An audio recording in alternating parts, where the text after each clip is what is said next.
क्या आप जानते हैं आज के समय में अगर कोई सोशल मीडिया पर काफी एक्टिव रहता है और वो आपसे बात नहीं कर रहा, वो बस इंटरनेट पर ऑनलाइन है लेकिन अपनी मौजूदगी दिखा नहीं रहा और इसको महीनों बीत जाएं, इसका मतलब ये नहीं कि उसने दूरी बना ली है। क्या पता कि वो जीवित ही ना हो। आज की वारदात इसका प्रमाण देगी। कैसे कैसे पुलिस ने दो देशों के बीच उलझे हुए एक ऐसे केस को सुलझाया जिसके बारे में कोई कल्पना भी नहीं कर सकता।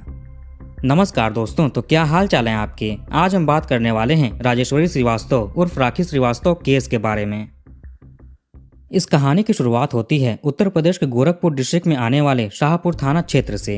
यहीं पर सरस्वतीपुरम नामक एक लोकेलिटी पड़ती है। यहाँ पर एक महिला रहा करती थी, राजेश्वरी श्रीवास्तव। इनके घर वाले इन्हें प्यार से राखी कहकर पुकारते थे। वैसे ये सरस्वतीपुरम में अकेले ही रहा करती थी। इनके घर के लोग गोरखपुर में ही कैंट थाना क्षेत्र पड़ता है, यहाँ के बिलंदपुर में रहा करते थे। ये बात है साल 2018 का। फरवरी में राजेश्वरी श्रीवास्तव मनीष सिन्हा नामक एक आदमी से शादी करती हैं। मनीष रहने वाले थे बिहार के। इनका घर बिहार के गया डिस्ट्रिक्ट में आने वाले वजीरगंज थाना क्षेत्र के लोहगरा गांव में था। मनीष और राजेश्वरी ने लव मैरिज की थी, कोर्ट में जाकर लीगली शादी की थी। शुरू में तो राजेश्वरी के घर वाले शादी से इनकार करते हैं, मगर शादी होने के बाद ये कर भी क्या सकते हैं। इन्हें मनीष को दामाद के तौर पर स्वीकार करना पड़ जाता है। मनीष भी ठीक ठाक अच्छे परिवार से आते थे। मीडिया रिपोर्ट्स के अनुसार ये आर्मी में थे। शादी के बाद राजेश्वरी अपने पति के साथ ससुराल यानी बिहार के गया डिस्ट्रिक्ट आ जाती है। मनीष के घर वालों ने राजेश्वरी को बहू के तौर पर स्वीकार कर लिया था। आगे मनीष अपनी ड्यूटी पर चले जाते हैं, लेकिन कुछ महीनों के बाद वापस फिर से ये हॉलीडे पर घर आ गए। अब नवविवाहित दंपति ने सोचा कि इन्हें कहीं घूमने जाना चाहिए। नेपाल जाने का प्रोग्राम सेट होता है। आगे ये 1 जून 2018 के दिन फ्लाइट से नेपाल पहुंचे। इनका बस 2-3 दिनों का घूमने का प्लान था। इसके बाद ये घर आ जाते हैं। राजेश्वरी और मनीष नेपाल के भैरवा में पहुंचते हैं। यहीं थोड़ी ही दूर लुम्बिनी नामक जगह पर गौतम बुद्ध का बर्थ प्लेस भी है। भैरवा के अलग अलग टूरिस्ट प्लेसेस पर दोनों घूमे फिरे। 3 जून को इनकी इंडिया की फ्लाइट थी। मनीष को भी कुछ काम था, इसलिए लौटना जरूरी था। अब इन्होंने राजेश्वरी से घर चलने की बात कही, लेकिन राजेश्वरी ने बोला कि इसको अभी और घूमना है, ये बहुत अच्छी जगह है, आप चले जाइए, मैं कुछ दिनों के बाद आ जाऊंगी।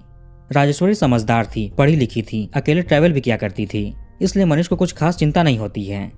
इन्होंने राजेश्वरी की बात मान ली और उसको नेपाल के भैरवा में ही छोड़कर 3 जून को अपने घर बिहार के गया लौट आए। मनीष को जब भी मौका मिलता ये राजेश्वरी को कॉल करके उसका हालचाल पूछ लिया करते थे। इनकी 3 जून की शाम बात हुई, 4 जून को बात हुई, 5 जून को दिन के वक्त भी बात हुई। मगर शाम के टाइम जब मनीष ने अपनी पत्नी राजेश्वरी को कॉल किया, जैसे कि पिछले 2-3 दिनों से कर रहे थे, इस बार राजेश्वरी इनका फोन नहीं उठाती है। फोन पूरा रिंग होकर डिस्कनेक्ट हो गया। पति ने सोचा शायद ट्रैवल करते करते वो थक गई होगी और होटल में आराम कर रही होगी। आगे इन्होंने 6 जून को भी उसे कॉल किया, मगर वो फोन नहीं उठाती है। थोड़े टाइम के बाद पति ने देखा कि इनकी पत्नी व्हाट्सएप पर ऑनलाइन है। पति ने व्हाट्सएप कॉल किया, तब भी राजेश्वरी कॉल पिक नहीं करती है। पति ने उसको मैसेज किया, पत्नी इसका भी जवाब नहीं देती है, मगर ये ऑनलाइन दिख रही थी।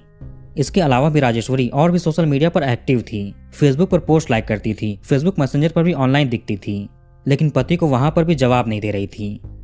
ऐसे ही धीरे धीरे वक्त गुजरता गया। पति मनीष अपनी पत्नी से बात करने का बहुत ट्राई कर रहे थे। राजेश्वरी का फोन ऑन था, वो कुछ व्हाट्सएप ग्रुप्स में भी थी, अपनी फैमिली के, दोस्तों के। वो वहां पर भी मैसेजेस सीन कर रही थी, लेकिन मैसेज नहीं करती, उसका जवाब नहीं देती। पति ये सब कुछ नोटिस कर रहे थे। ऐसे ही 1 हफ्ता गुजरा, 2 हफ्ते गुजर गए। राजेश्वरी सोशल मीडिया पर एक्टिव थी, पर यह ना तो अपने पति के कॉल्स को पिक कर रही थी और ना ही उनके मैसेजेस का रिप्लाई दे रही थी। परेशान होकर मनीष सिन्हा एक बार फिर से नेपाल पहुंचे। वहां पर भैरवा के जिस होटल में ये अपनी पत्नी के साथ रुके हुए थे, वहां पर जाकर बात की। इन्हें पता चला कि इनके चेकआउट करने के बाद इनकी पत्नी भी अगले दिन यहां से चली गई थी। ये सुनते ही पति हैरान रह गए। 2 दिनों तक ये राजेश्वरी को नेपाल में ढूंढते रहे, मगर वो नहीं मिली। इसके बाद थक हार कर पति घर लौट आए। अभी तक राजेश्वरी से बात हुए 20 दिन गुजर चुके थे। इसके बाद मनीष ने राजेश्वरी के भाई अमर प्रकाश श्रीवास्तव को सारी घटना के बारे में बताया। उधर राजेश्वरी की अपने मायके में भी कई दिनों से बातचीत नहीं हुई थी। वो भी कॉल करते तो राजेश्वरी फोन नहीं उठाती, व्हाट्सएप पर मैसेज नहीं करती, लेकिन वो व्हाट्सएप ग्रुप्स में एक्टिव होती थी। इन्हें भी कुछ समझ नहीं आ रहा था कि राखी ऐसा क्यों कर रही है। ये अपने दामाद मनीष सिन्हा से इसके बारे में पूछने ही वाले थे कि मनीष ने उनको खुद ही बता दिया। अब राजेश्वरी के भाई अमर प्रकाश श्रीवास्तव को दामाद मनीष पर ही शक होने लगता है। इसने ही कुछ किया होगा। यही आदमी राखी के साथ था जब उससे आखिरी बार बात हुई थी। इसी के साथ नेपाल गई थी, इसी ने उसको अकेले दूसरे देश में छोड़ा था। फिर 24 जून 2018 तक अमर प्रकाश श्रीवास्तव ने गोरखपुर के शाहपुर थाने में मनीष सिन्हा के खिलाफ किडनैपिंग की शिकायत दर्ज करा दी। 4 जुलाई तक पुलिस IPC 366 यानी किडनैपिंग और 506 यानी क्रिमिनल इंटिमिडेशन के तहत FIR दर्ज कर लेती है। एक तो मनीष अपनी पत्नी को लेकर खुद ही परेशान है, ऊपर से पत्नी के भाई ने इसके खिलाफ FIR करा दी। इसके बाद गोरखपुर पुलिस ने मनीष सिन्हा को उठाया और सख्ती से पूछताछ शुरू कर दी। मनीष अपने ऊपर लगे इल्जामों से साफ साफ इनकार कर रहे थे। इन्होंने पुलिस को सारी चीजें डिटेल में बताई कि राजेश्वरी और ये नेपाल घूमने के लिए गए। जब घर चलने की बात हुई तो उसने खुद ही कहा था कि आप जाओ, ये बाद में आएगी। पुलिस ने मनीष सिन्हा को हर तरीके से इंटरोगेट किया। इसके मोबाइल से भी मिला कि इसने अपनी पत्नी से कांटेक्ट करने की तमाम कोशिशें की थी, खुद दोबारा नेपाल जाकर उसको ढूंढा था। बाद में पुलिस ने मनीष सिन्हा को क्लीन चिट दे दिया। मगर राजेश्वरी आखिर है कहाँ पे, उसको ढूंढना था। उसने कई दिनों से अपने घर वालों से बातचीत नहीं की थी, उसकी आवाज किसी ने नहीं सुनी थी, बस वो सोशल मीडिया पर ही एक्टिव दिख रही थी। राजेश्वरी के मायके वालों की तरफ से पुलिस पर बहुत प्रेशर पड़ रहा था। केस में एक दिक्कत भी थी कि मामला सरहद के पार का था, इंडिया के बाहर का था, इसलिए गोरखपुर पुलिस से केस लेकर उत्तर प्रदेश के STF को सौंप दिया जाता है। STF यानी स्पेशल टास्क फोर्स। पुलिस की ये यूनिट 1998 में बनी थी। उस टाइम एक गैंगस्टर हुआ करता था, श्री प्रकाश शुक्ला, जिसका राज्य में काफी दहशत था। कथित तौर पर इसने उस टाइम के CM तक को मारने की सुपारी ले रखी थी। स्पेशली इसी गैंगस्टर को खत्म करने के लिए STF का गठन हुआ था। यह यूनिट काफी सक्सेसफुल भी हुई, जिसके बाद ये आज तक काम कर रही है। तो जब राजेश्वरी श्रीवास्तव का केस STF के पास आया तो इन्होंने भी काफी गहनता से छानबीन शुरू कर दी। जब इन्होंने राजेश्वरी के मोबाइल टावर लोकेशन निकाली तो ये आता है असम के गुवाहाटी का।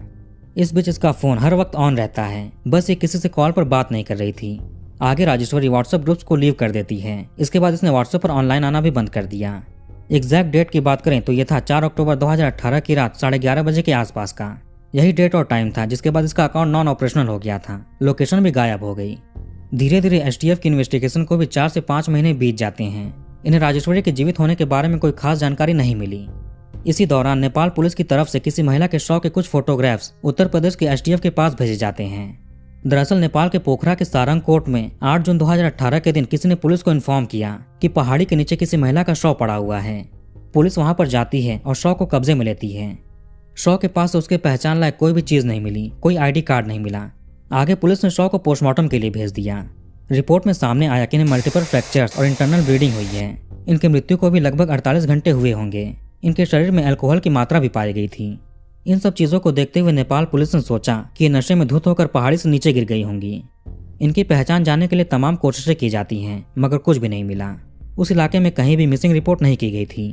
कई दिनों के बाद भी कोई शव क्लेम करने के लिए नहीं आया। काफी दिन बीत जाने के बाद पुलिस ने खुद ही शव का अंतिम संस्कार कर दिया। मगर इससे पहले इन्होंने महिला के सारे photographs, forensic report, postmortem report सब कुछ प्रिजर्व करके सेव करके रख लिए थे। जब कुछ महीने गुजरे तो नेपाल पुलिस ने सोचा कि इतने दिन हो गए हैं, कोई उस महिला की जानकारी लेने के लिए नहीं आया। हो सकता है कि कोई लोकल ना हो, कोई टूरिस्ट हो, शायद भारत से घूमने के लिए आई होगी। यही सब सोचकर नेपाल पुलिस ने यूपी STF को उस महिला के फोटोग्राफ्स भेज दिए। ये फोटो जिस ऑफिसर के पास आया उस टाइम तो वो राजेश्वरी श्रीवास्तव केस से जुड़े हुए नहीं थे। इन्हें उस केस के बारे में कोई जानकारी नहीं थी। उस केस को STF की दूसरी टीम हैंडल कर रही थी। मगर उन फोटोज को देखते ही ये ऑफिसर महिला को पहचान गए। इन्होंने अपने सीनियर्स को उस महिला का नाम भी बता दिया, जो था राखी श्रीवास्तव। राखी नाम से तो बस राजेश्वरी के करीबी लोग ही उसको बुलाते थे। सीनियर ऑफिसर्स को लगा कि ये ऑफिसर इस महिला के बारे में अच्छे से जानते हैं, केस सॉल्व करने में काफी अहम भूमिका निभा सकते हैं। इसके बाद इन ऑफिसर को भी केस से जोड़ दिया गया। अब आखिर एक STF के ऑफिसर राखी और राजेश्वरी को कैसे जानते हैं, इन्होंने शव की फोटो देखते ही उसको कैसे पहचान लिया, यह भी आपको पता चल जाएगा। STF के सामने एक और सवाल था। जब राखी का शव 8 जून को ही मिल गया था तो उसके बाद पिछले 6-7 महीनों से उसका फोन कौन यूज कर रहा है, वो एक्टिव कैसे है। वैसे अभी तक दिसंबर का महीना आ चुका था। वो एक्टिव भी ऐसे थी जैसे कि वही राजेश्वरी हो। अगर उसका फोन किसी ने चोरी कर लिया और वो चोर खुद ही उसका फोन इस्तेमाल करने लगे, फिर भी वो थोड़ी ना किसी और का WhatsApp account, social media account use करेगा।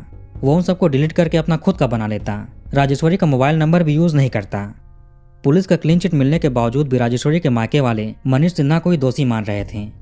STF की टीम पोखरा के उस इलाके में भी गई जहां पर राजेश्वरी की बॉडी मिली थी। वहां की लोकल पुलिस से बातचीत किया गया।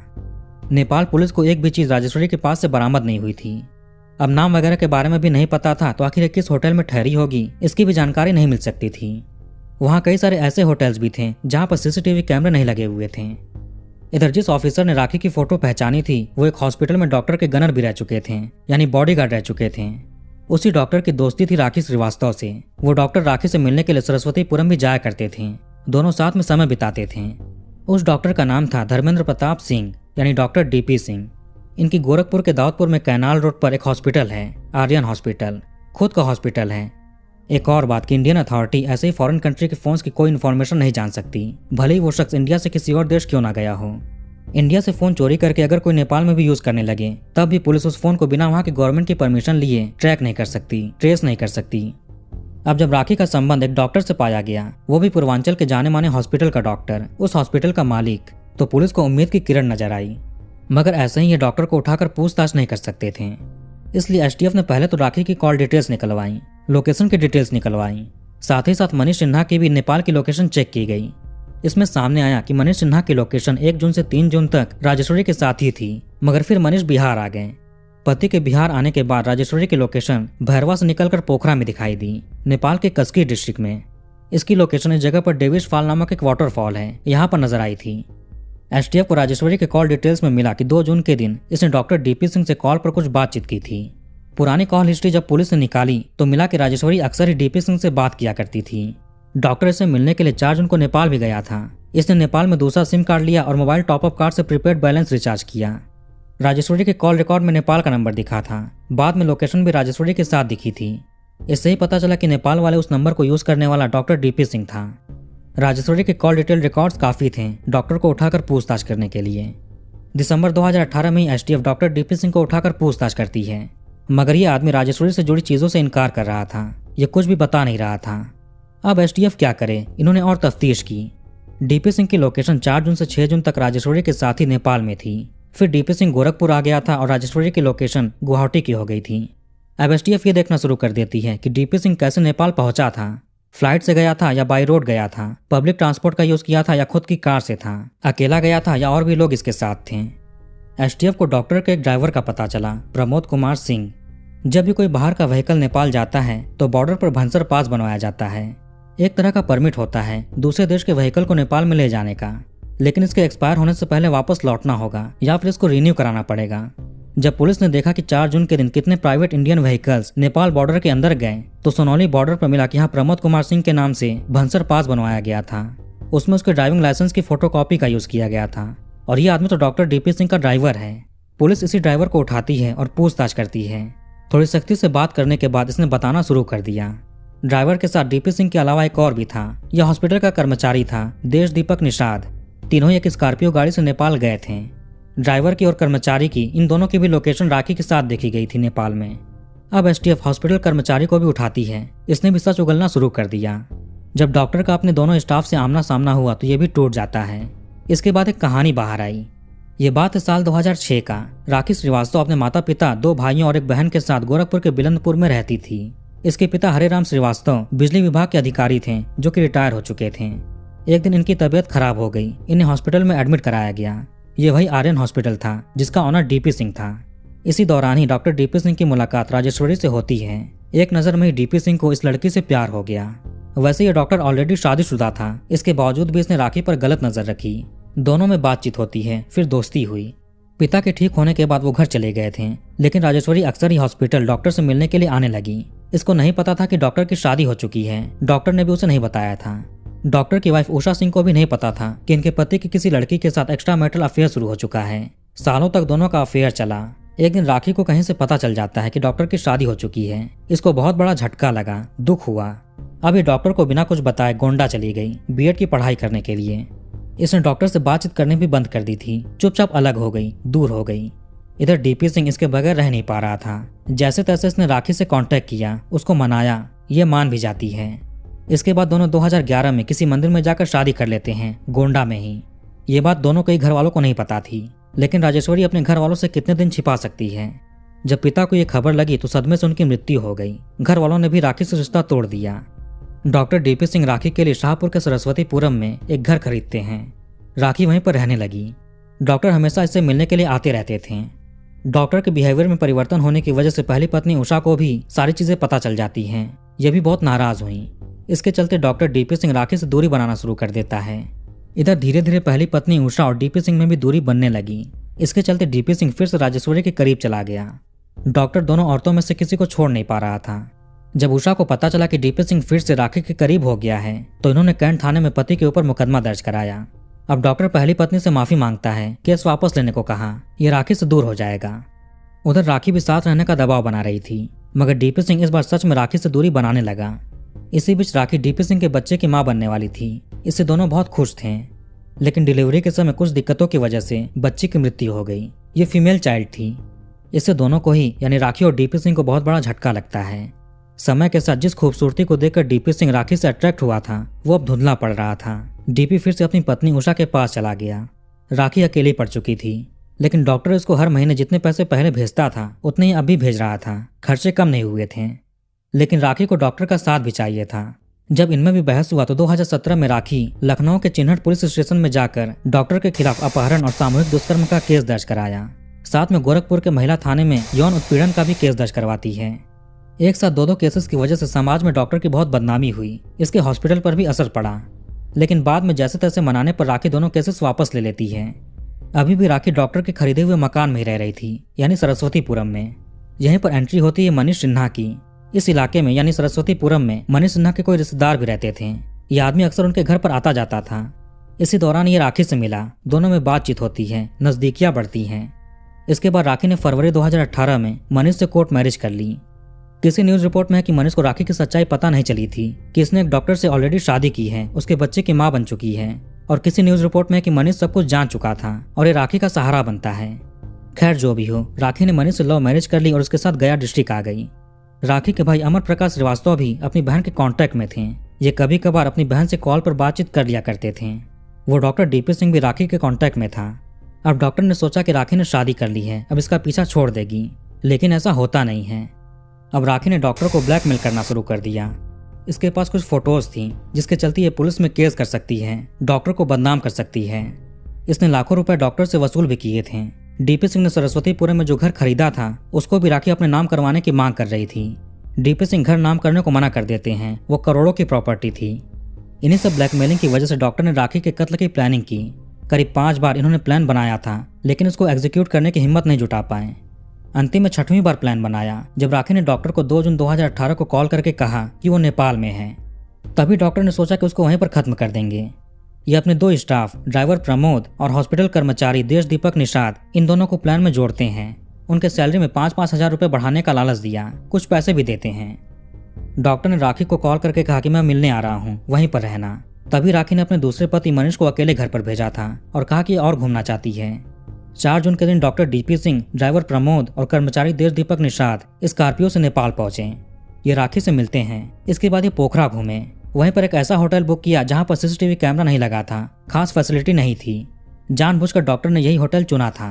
5 जून की शाम डॉक्टर ने शराब में कुछ नशीली दवा मिलाकर राखी को पिलाई। इसके बाद ये एक पहाड़ी पर ले जाकर दोनों साथियों की मदद से राखी को धक्का दे दिया। इन्होंने उसके पहचान की सारी चीजें अपने पास रख ली थी। प्लान के तहत फोन ऑफ नहीं किया, ऑन रखा। एक आदमी को गुवाहाटी भेज दिया। महीनों तक मोबाइल ऑन रहता है, एक्टिव रहता है।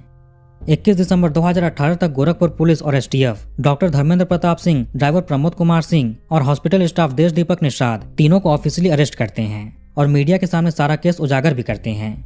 पुलिस को आरोपियों के पास एक स्कॉर्पियो गाड़ी, राखी का वोटर आईडी कार्ड, नेपाल का mobile recharge card, 2 pan card, एक एटीएम कार्ड और 4 मोबाइल फोन्स बरामद किए। इसके बाद तीनों को जेल भेज दिया जाता है। डॉक्टर ने गोरखपुर के सेशन कोर्ट में बेल के लिए अप्लाई किया, लेकिन रिजेक्ट हो गया। फिर प्रयागराज हाईकोर्ट में अपील किया।